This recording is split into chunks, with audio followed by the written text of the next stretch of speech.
Florida has a staggering 1.5 million condos stretched out over 28,000 associations.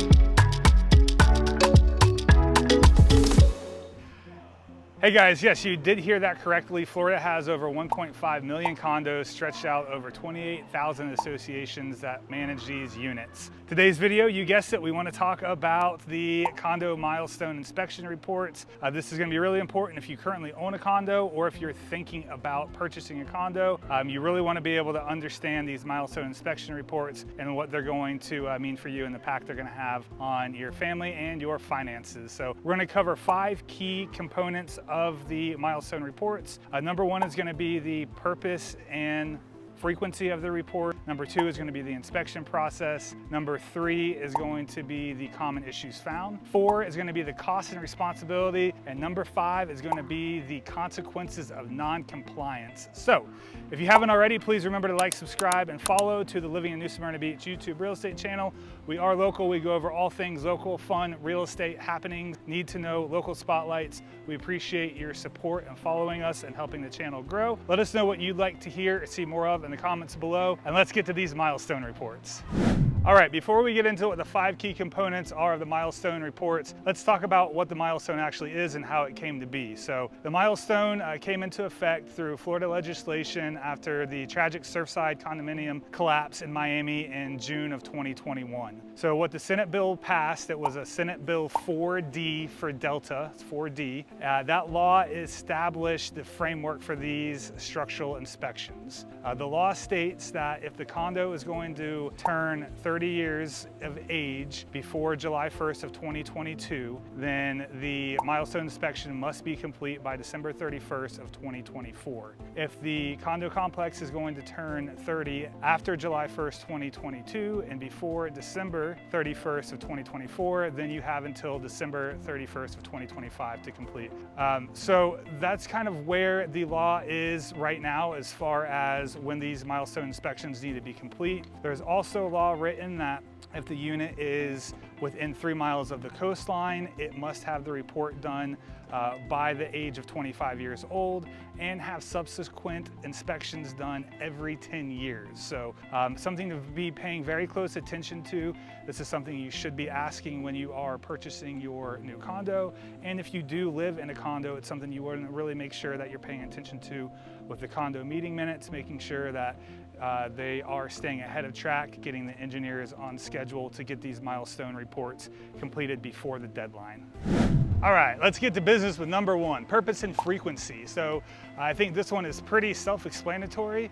The purpose is to do these inspections to make sure there's no major problems and to basically stay ahead of any major problems that could occur. And the frequency is going to be every 10 years. So once these reports start and everybody hits their initial milestone inspection for the first go around, they will be due every 10 years. Keep in mind, this does not apply to condo complexes that are 3 stories or lower. So if you're in a 1 to 3 story unit complex, you are not required to get a traditional milestone inspection report.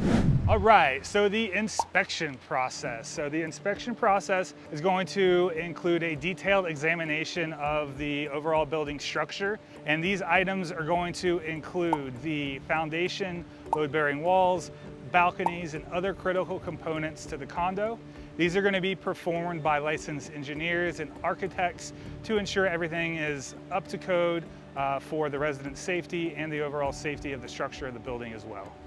And moving on to number 3 in the key components to milestones and understanding what the inspections are. These are going to be common items found or common items that the inspectors are looking for. So these licensed engineers and architects, what they're looking for when they're doing these detailed reports is going to be cracks in the foundation, water damage or intrusion of any kind, corrosion of metal components, and or deterioration of the concrete. So these things are really the meat and potatoes of the inspection report. If left unchecked, they could really detriment the longevity of the building. Woo! number 4, show me the money. So cost and responsibility, who's responsible for it and how much does it cost? So kind of trick question here, it's a loaded question. It was really gonna depend on the size and condition of the overall condo complex. Obviously, if you're a smaller complex and you've been well maintained over the years, your inspection report is gonna cost a lot less money. If you've been compared to a unit that's gonna be much bigger in size and not really been maintained over the years. So something to really consider when you are getting ready to purchase a condo, and if you are currently living in a condo that's really, they haven't kept up with it over the years as far as the complex itself, maybe considering a time to sell. So just a little food for thought there on that. So the condo association is the one that's going to orchestrate it. They're going to pay for it, then they're going to pass that cost off to, you guessed it, you, the condo owner. You at the end of the day are going to be the one responsible for paying for it, and that's going to come possibly in a form as an assessment or as an increased monthly condo dues. So it's something to really make sure that you're paying attention to when you're shopping with your local real estate professional for condos, making sure that these milestone reports are already done or they're at least scheduled, and seeing what could come up and what your potential financial implication could be for that, because you don't want to get left holding the bag on a really big bill and then not being able to sell it and just be stuck with having to pay for something really expensive. So just keep that in mind when you're thinking about the cost and responsibility. At the end of the day, it is going to come back on all of the unit owners in that condo complex. All right, and lastly, number 5, consequences of non-compliance. So, you know the long arm of the law, you don't comply, they will reach out, find you, charge you, throw you in jail, and all the bad things.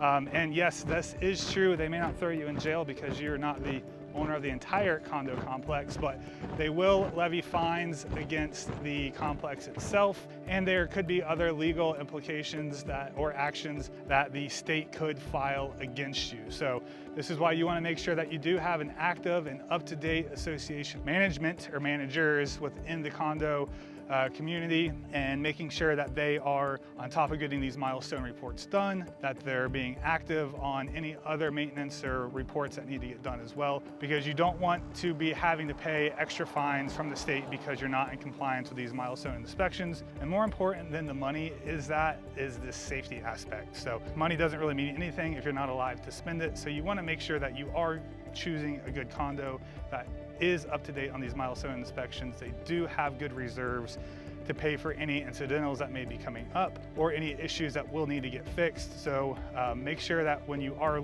in the market for purchasing a condo, that you're checking out what the reserves are, any upcoming assessments, and of course that they have completed their milestone inspection report, or at the very least that it's scheduled to get done within the time frame of the that Senate Bill 4D for them to get that inspection done by. So we hope this video helps give you a little bit more light on the issue, what these milestone reports are, what they're for, what they're designed to do. Overall, it is for public safety. Let us know in the comments below what you think about them, any other information that you think may be pertinent to us or any of your other fellow condo dwellers in Florida.